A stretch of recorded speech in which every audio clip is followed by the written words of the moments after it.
What's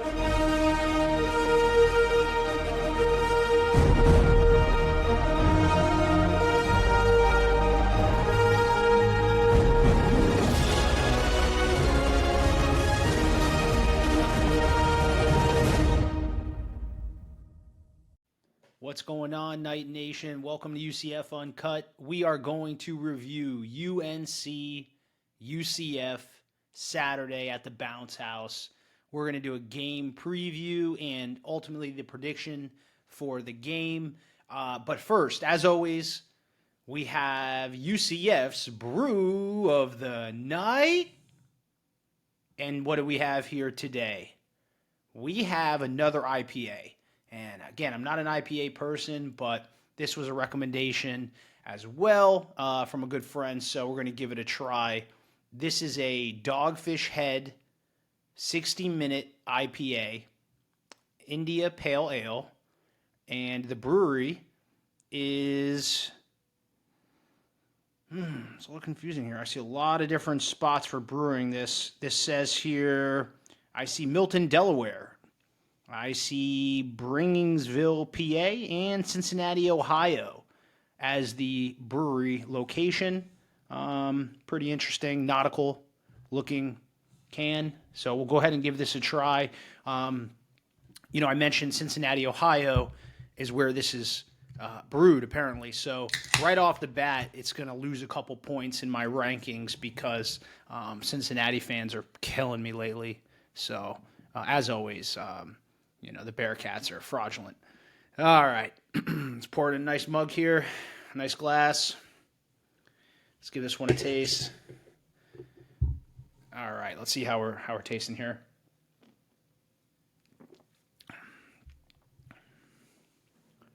Not bad. Overall, again, these IPAs are starting to grow on me here. I'm going to go ahead and give this one out of 10. 10 being the best. We're going to go ahead and rank this Dogfish 60-minute IPA right around a 7.6 out of 10. Don't love it. Don't hate it. So 7.6 out of 10, and we'll put this guy over here. All right, let's talk UCF UNC. I had this game scheduled and circled right when I saw the schedule. This game is a makeup game from a long time ago. Now, timing-wise, this is perfect for UCF. Looking at the opponent, everyone's caught up with Bill Belichick, and I get it. One of the best coaches, if not the best head coach ever to coach the game in the NFL.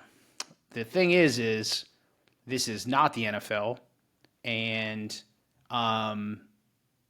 this team that he has currently assembled with 70 transfers, we have 69. They had 70. They have a lot of moving parts, and they also have a staff we'll get into. Most of them are NFL coaches, and they lack the experience to be able to relate to college athletes, and I think that it's going to take time for UNC. Meanwhile, UCF has hit the ground running with Scott Frost and co. Now, let's take a look at just some stuff here on our opponent, UNC. Who are the Tar Heels? Or they have a foot as their mascot. Terrible mascot. Anyway, next we look at basically what have they been doing over the first 3 weeks of college football. And I looked up all 3 games. I watched highlights. I watched the UNC Richmond Spiders game on Saturday. And I see a reoccurring theme with this team. Having that third game of tape is huge and a huge advantage for UCF, especially coming off a bye week, letting some of our guys heal up. It's a great position for UCF to be in, undefeated. We're 2-0. And this is going to be the game that puts UCF on the map. It's a national televised game. It's on Fox, 3:30 kickoff. Fans wear black. Love it. It's going to be great. So, looking at UNC. Well, they played the Richmond Spiders. People are probably thinking, Like, where's that? What kind of school is that? Well, it's because it's an FCS school. They are Division One, but they are an FCS, not FBS. So similar to what UCF played with North Carolina A&T, this Richmond team was also an FCS school. So basically a lower level of Division One football, essentially is what it is. And, UNC really didn't blow them out. The final score was 41-6, but at half it was 20-3. And, if Richmond doesn't turn over the ball as much as they did, we'll talk about it, but they actually controlled the time of possession in the game. And that's interesting. But let's kind of just get through this here. So we're not going to spend too much time on the last game where they played Richmond. I think there's a lot more interesting facts about the previous two matchups that they played in week 2 and week 1. But nevertheless, let's take a look at what happened. And Richmond they play in the Patriot League.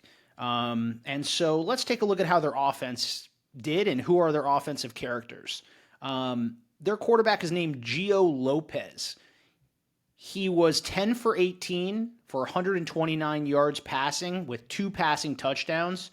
His QBR against an FCS Richmond team was 31.3.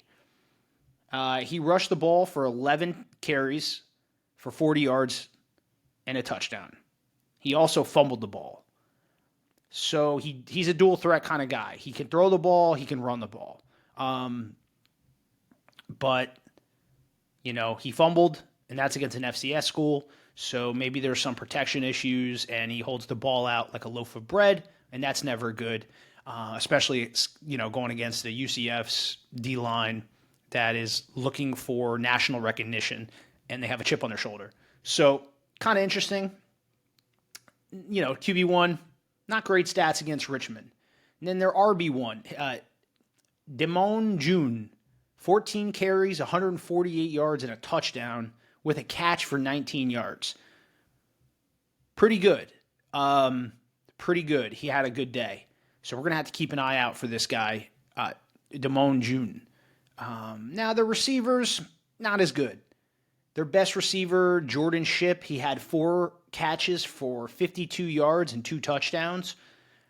And that's about it on offense for him. So they got a running back and a receiver. Did okay. The running back did the best. And their receiver did okay, against a very lower level opponent. But let's look at some of the more of the interesting facts of the game. Some of the red flags about this UNC team, and I think there's a common theme I'm starting to see with them. First, on third down conversions, this team is not good. They're not converting third downs much. They were 6 for 11 against an FCS opponent at home. 6 of 11.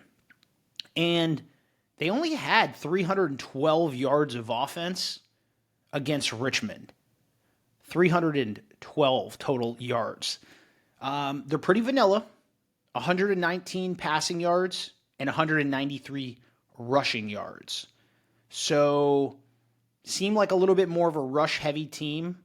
And I think that's interesting because, UCF so far looks like our secondary is our strength, and maybe against the run is somewhat of a weakness for this UCF defense. We're gonna see, but that's an interesting thing as well. Another thing that's a red flag for this UNC team, they had 4 penalties for 50 yards against an FCS opponent. Kind of like UCF, these penalties are killer. They're gonna really hurt one of these teams if they keep getting penalties every single game. They're shooting themselves in the foot. And when you play a close game, a power forward game, and it's tight in the fourth quarter, those penalty yards are going to cost you a game. Whoever's the least disciplined team is going to lose that game if they keep this up. And so UNC is a penalized team, and there's a trend. And I'll go over that in a little bit. So not good for a Bill Belichick team. Now, time of possession is very interesting with this UNC team. Out of the 3 games they've played so far this year, they've lost the time of possession in every single game. Now, I always say, depending on the offense and depending on the team and the scheme, time of possession doesn't necessarily matter as much as it did maybe back in the day with a George O'Leary style offense. This is a little bit different in today's game, but it is something to keep note of. So they lost time of possession 21 minutes to Richmond's 37 minutes. So it's a huge swing of time of possession, which is pretty interesting. Their O-line allowed 3 sacks and 2 tackles for a loss against this Richmond team. Not great. I mean, if this O-line is letting Richmond, an FCS school, get 3 sacks, what do you think Sincere Edwards and Malachi Lawrence and Najee Kelly are thinking? Isaiah Nixon. They're like, okay, well, if these guys can get 3 sacks, we're going to be at a nationalized televised game, and we are definitely going to run up the sack numbers. We're going to get after this Geo character who fumbled the ball already last week. So kind of interesting. Their O-line doesn't look too good. Now, let's talk about their defense real quick. Against Richmond, they had 3 sacks, 4 tackles for a loss, 1 forced fumble, and a pick. If that was UCF and we played an FCS opponent, I would not be happy with those stats. 3 total sacks against an FCS offensive line? Yikes. 1 forced fumble and a touchdown. I think he scooped up the touchdown on the forced fumble. That's okay. UCF did the same thing with Rodney Laura. It's good to see, against an inferior opponent, and 1 pick. Okay, not great. Doesn't really tell us much. But from the stat line, we got to look out for this guy, Melkart Abu Jode. Hopefully I said that right. He's a junior D lineman. He had 5 tackles, 2 sacks, and a fumble recovery. So pretty good stat line for him. Keep an eye on that guy. And then they have a defensive back, Jaden Patterson. He had 3 tackles and a pick. He's a sophomore from Georgia, the state of Georgia, not the Dogs. So, yeah, interesting. Here's another fun fact. So in total, they gave up 200 yards, 199. I round that to 200. They gave up 200 yards to an FCS program, and they gave up 15 first downs. So this Richmond team had 15 first downs on them. And another common theme that we're going to see with this UNC team that's an absolute red flag, they cannot get off the field. They can't. Their defense is getting lit up on third down. They're allowing third down conversions at a hefty rate. So that's interesting. Another thing, okay, so against Richmond, they allowed 75 passing yards, which is pretty good.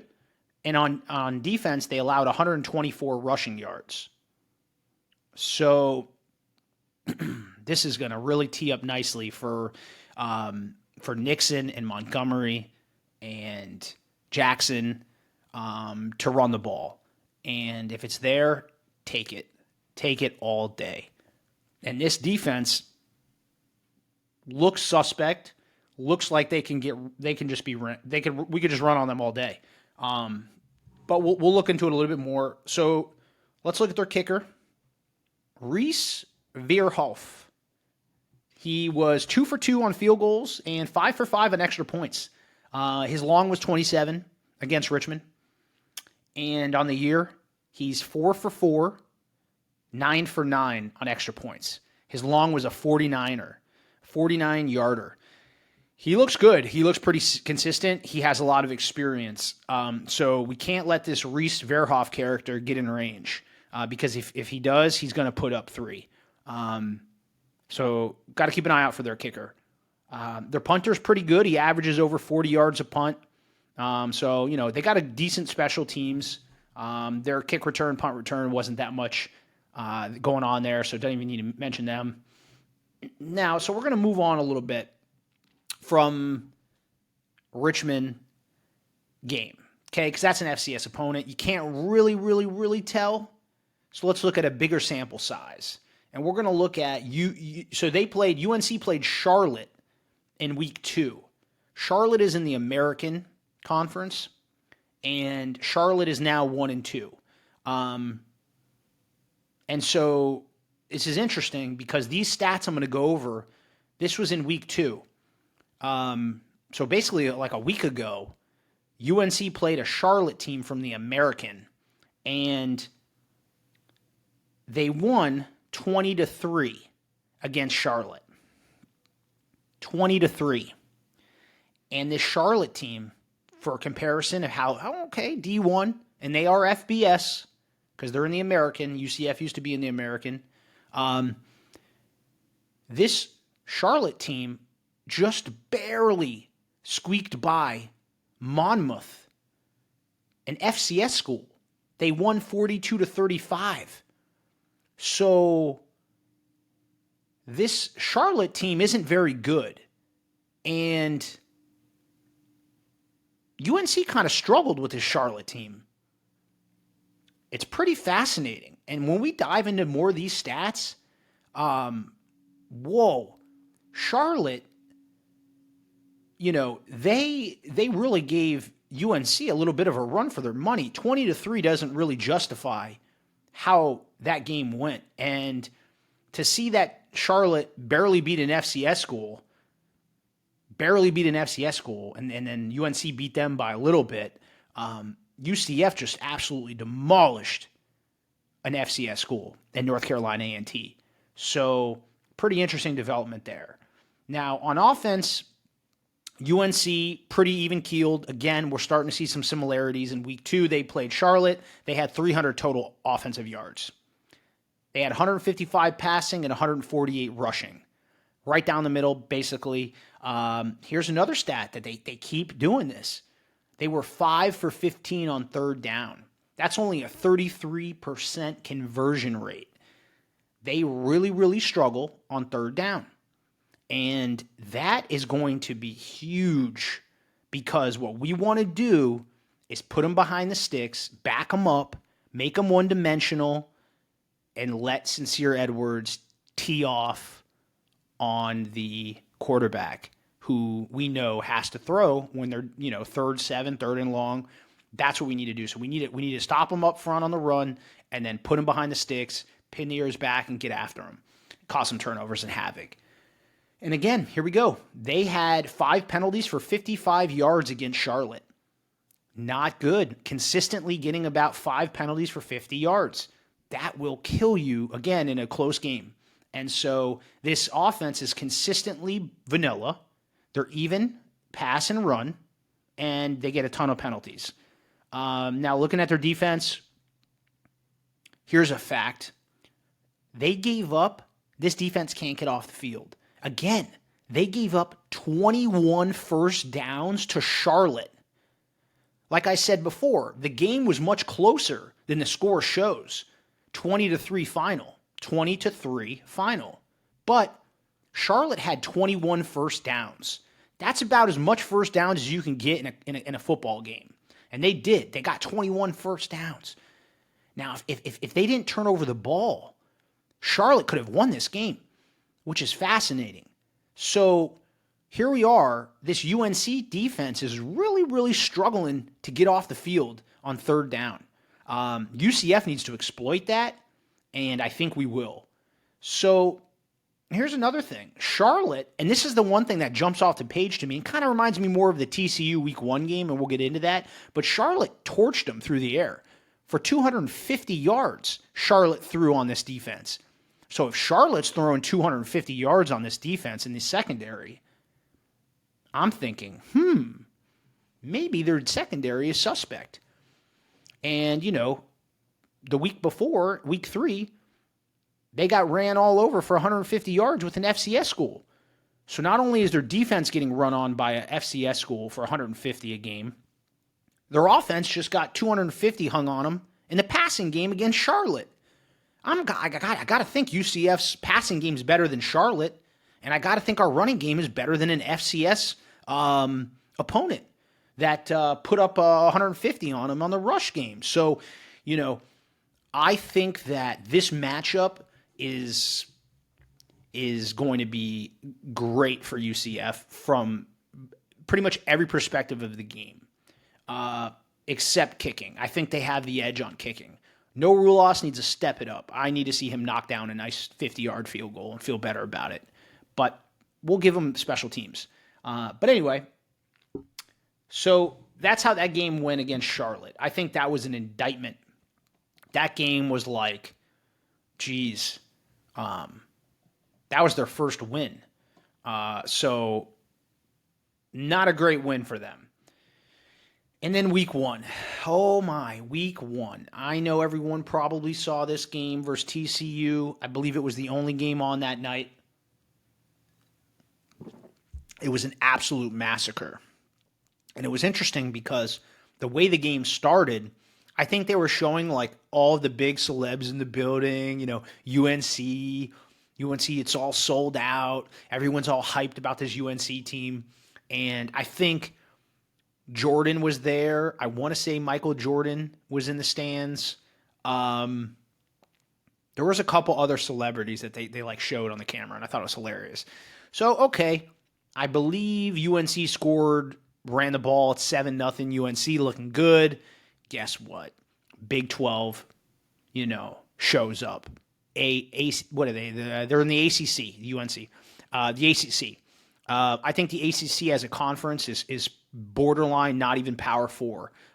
For the most part, it's just a very, very bottom feeder conference. The Big 12 is much more superior conference than the ACC. And UNC got thrashed by TCU on national television. It got so bad that everybody was just tuning out. Fans started leaving very, very early, and it was a beautiful night to watch football. So when your home fans are, hitting the parking lot to get out of there to beat the traffic before even the fourth quarter, it was really, really bad. We're going to get into it. TCU had 542 total yards of offense. 542. They had 284 passing and 258 rushing on this UNC defense. So what I'm thinking is, okay, TCU, yeah, their quarterback, he slings the ball. We know we played TCU, previously with the same quarterback. So him putting up 284 in the pass game, and then the week after in week 2, Charlotte passed for 250. I think it's there.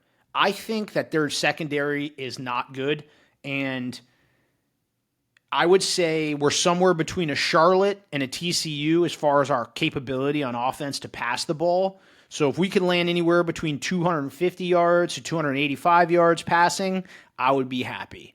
Shoot, if we could pass for over 200 yards in one game, I would be happy. Because our strength so far with this team isn't passing, it's running. And so what I want to see, TCU ran for 258 yards. I would like to think UCF's running game is going to be better than TCU's. So if we could put up over 250 on them on the ground and throw for 200, that's recipes for success. And that's interesting. So TCU basically just tore them apart. And here you go. UNC, they only had 222 total yards that game against TCU. And I'd have to think UCF's defense is better than TCU at home at the bounce house. 3:30 game, blackout. National televised. That place should be rocking like the space game. And if it is, one of the most hostile places in the country. Don't care what anyone says. Went to the Swamp. It was nice. First game, versus UCF, when I went over there. It was loud. There was a lot of UCF fans there. And, not that impressed, honestly. Not really that impressed. And I think UCF Stadium, when it gets rocking, they call it the bounce house for a reason. And that place is bumping. And let me tell you, you don't have to look back much further than that Cincy game. And I think it was Desmond Ritter admitted it. They had like 3 false starts in a row. Couldn't hear a thing. That atmosphere, I believe, is very, very close to happening on Saturday.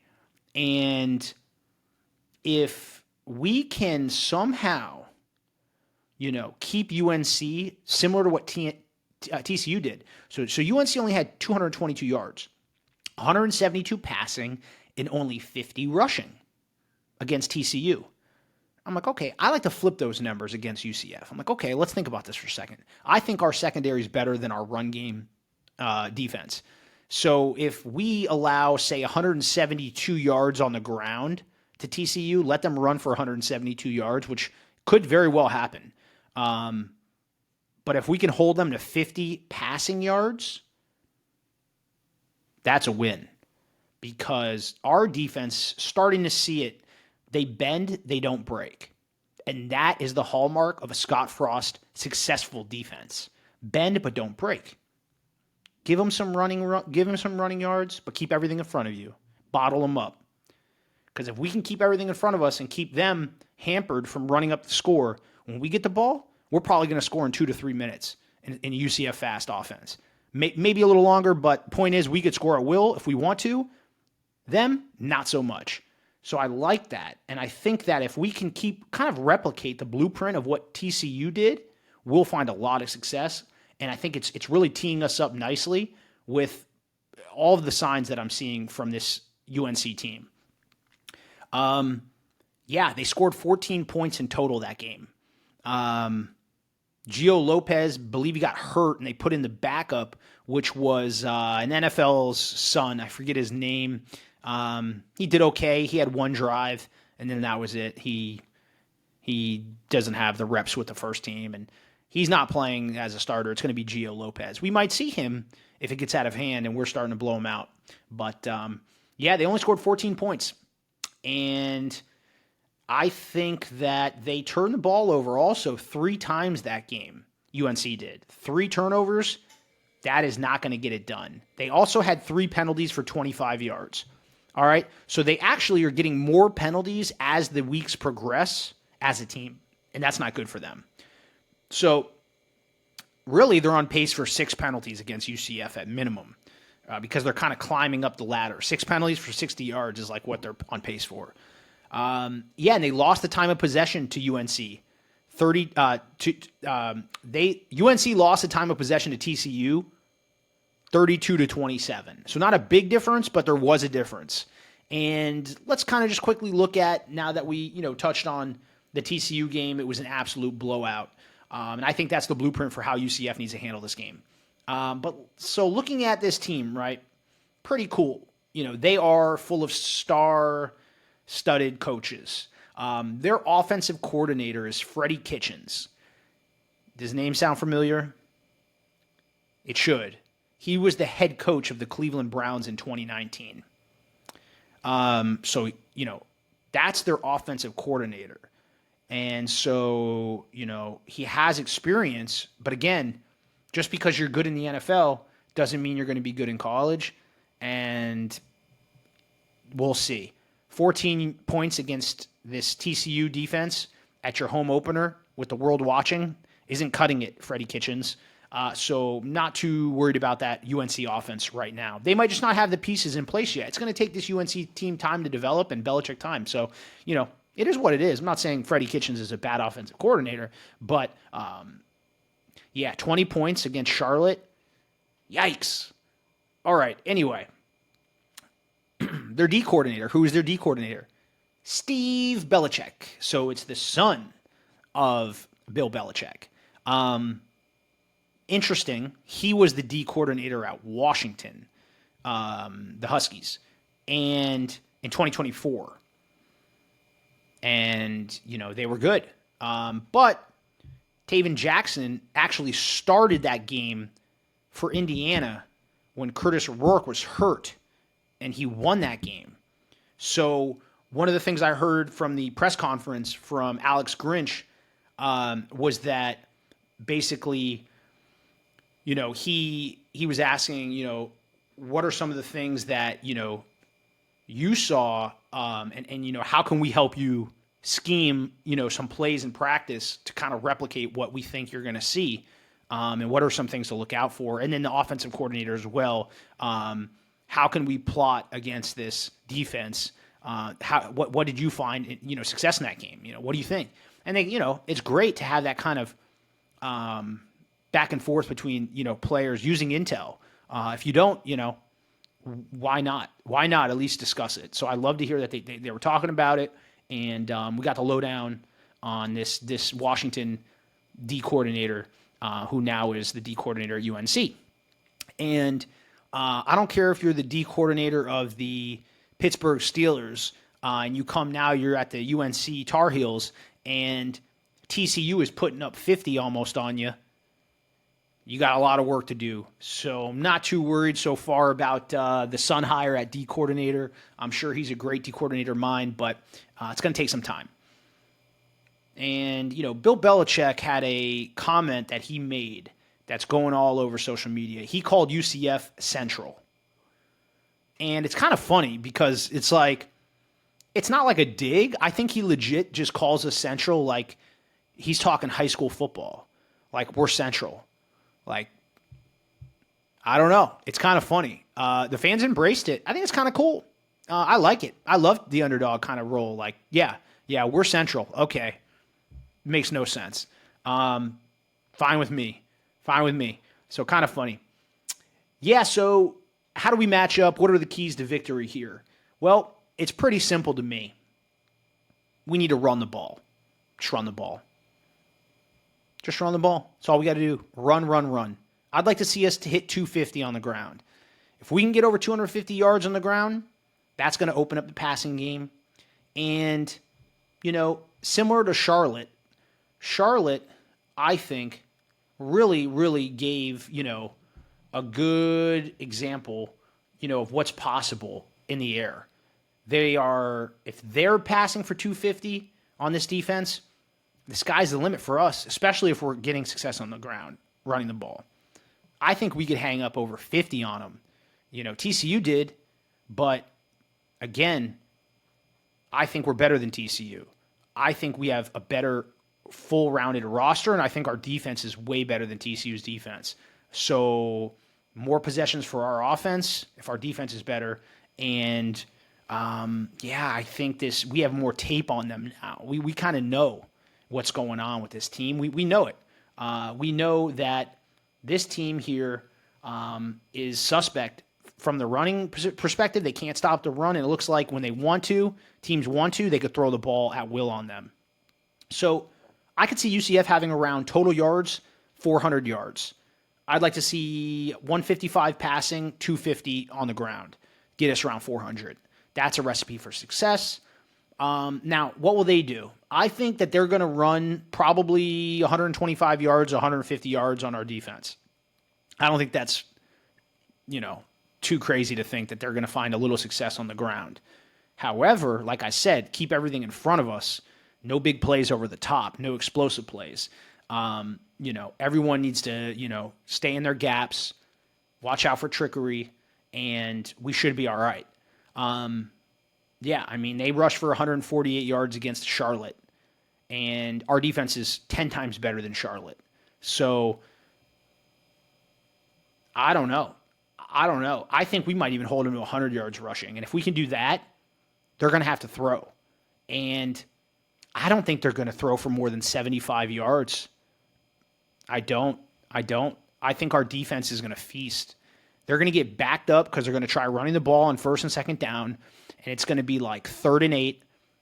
We're going to put pressure on them, and little Gio buddy is going to turn the ball over often, and it could get out of hand quick. I think we're going to bend and not break, and we're going to hold them to field goals at best with that kicker. We'll see what he can do. The bounce house is a unique place to kick the ball. If that wind gets gusting, it could be like Heinz Field. You never know, but we'll see. And, UCF, if we can limit turnovers and penalties and connect on the long ball, which we've just been missing. If we can correct that, hopefully we have with the time off, it could get ugly, and it could be ugly fast. Like Oklahoma State space game ugly, like real quick.